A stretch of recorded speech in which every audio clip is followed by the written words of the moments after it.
Coming up around the nation, a changing of the guard in the Bayou Classic as some questionable coaching decisions leave some folks' heads scratching in the Superdome.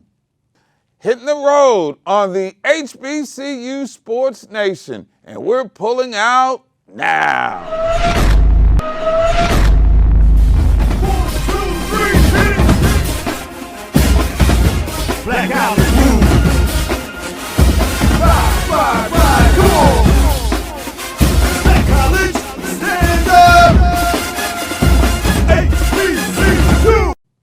Busy holiday weekend around the HBCU Sports Nation. Thanks for hanging out with your boy, Mark Gray. And I had some legitimate gumbo for the soul over the weekend. Always great to go back to New Orleans for the Bayou Classic. It is truly the granddaddy of all HBCU classics. And y'all black folk who haven't been down there, you need to put it on your bucket list. It is a great experience, and you don't even need to have a championship hanging in the balance for it to be a special time. And it's so great to see our friends down there in Louisiana at least getting back to some semblance of normalcy.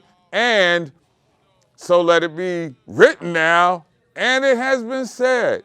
13 years HSRN has covered the Bayou Classic. I've had the national radio call for 10 of them. So I'm just pleased, honored, and privileged to be a part of the enduring legacy of what is the defining game each year in every HBCU season. Like they say down there, often imitated but never duplicated, the Bayou Classic is truly a piece of African Americana, and we so enjoy going down there every year, because to me, it ain't Thanksgiving without a trip to the Bayou. We got pictures, descriptions, and accounts of the weekend coming up a little bit later on. But there was meaningful football. Of course, we'll start by heading in the highlight zone. Southern and Grambling doing battle in New Orleans, and it was a great game. Now, Grambling came in as a decided underdog simply because Coach Broderick Fobbs didn't coach the game. But Southern couldn't take advantage of those opportunities and was reluctant to keep the football on the ground during the course of the game, and Grambling was able to come back. Garrett Urban finishes the game 5 on 5 in field goals and earns the Most Valuable Player of the award. Grambling quarterback Elijah Walker was the difference. He had 168 yards rushing and a touchdown for the Tigers, and was the key to moving the chains as they were consistent all game long. As Grambling is a winner over Southern. But in that 29-6 contest, there were some peculiarities, such as the fact that Southern waited until the last 10 seconds to waste 3 timeouts, which had Jaguar faithful scratching their heads. Nonetheless, it was a bit of a homecoming from everybody who showed up, be it on the north side of Louisiana or the south side.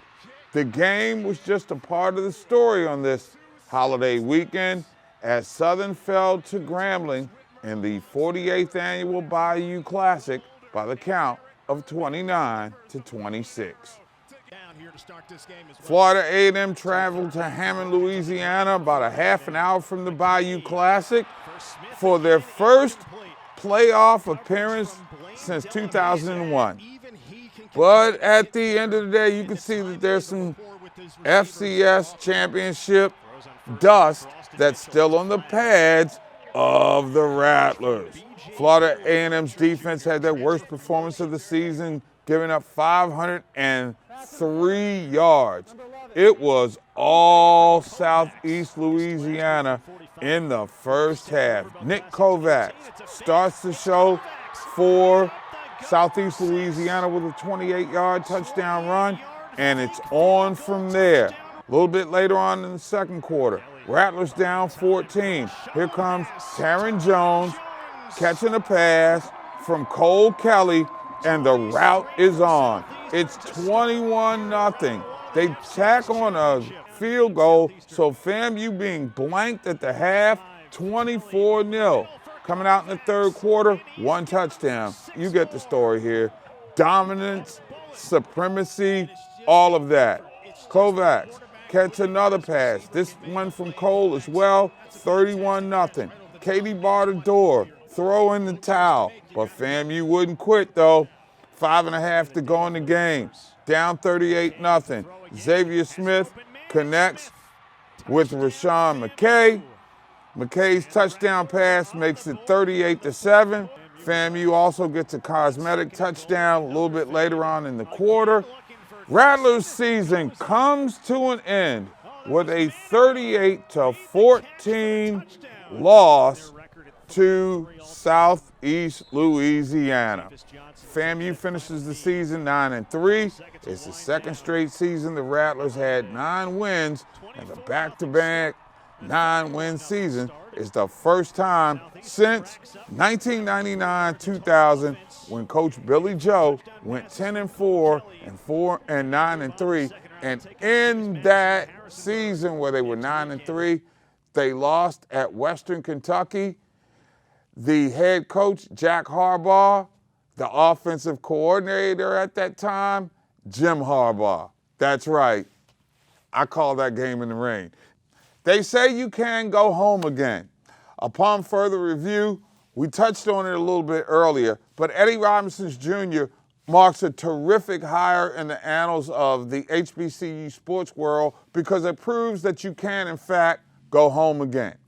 Instead of going outside the family and bringing somebody in who played in the NFL, who may not understand the nuances and the politics that go on the campus in Montgomery, this had to be the can't-miss hire for newly minted athletic director Jason Cable, who left the SWAC office and a very cool job to take the athletic director's position when Jennifer Lynn left to go to USA Basketball. And I couldn't think of a better slam dunk than Eddie Robinson because his business acumen in Houston has been phenomenal. Everything he touched business-wise in Houston turned to gold. And with his organizational ability and the discipline as a man that I know him to have, makes this to me a great hire. Now, it was about 3 years ago where I tried to convince everybody that Connell Maynard was going to turn everything around at Alabama A&M, and people was like, yo, who that is? Well, now you know. He won the championship in the spring. Y'all know who Eddie Robinson is, and though the East Side is going to be extremely tough, they did move Alcorn to the West, but Maynard's going to bring Alabama A&M back. You would figure that Eddie Robinson Jr., who's going to put together a staff, is going to be able to recruit and use the transfer portal well, but they still got to worry about Coach Prime. Coach Prime ain't going anywhere, y'all. And now that he has an opportunity to play his championship game in his home building on national TV, you figure that Jackson State will enter the 2022 campaign as the favorite team. So it just got even better than it did in the SWAC when they added Florida A&M and Bethune-Cookman by adding Eddie Robinson Jr. on the sidelines. I'm going to really be shocked if this doesn't work out. Now, whether he can get to the championship game or not remains to be seen, but this was an epic hire. And best to you, Ed. I look forward to seeing you down the road as I do with everybody else on the HBCU Sports Nation.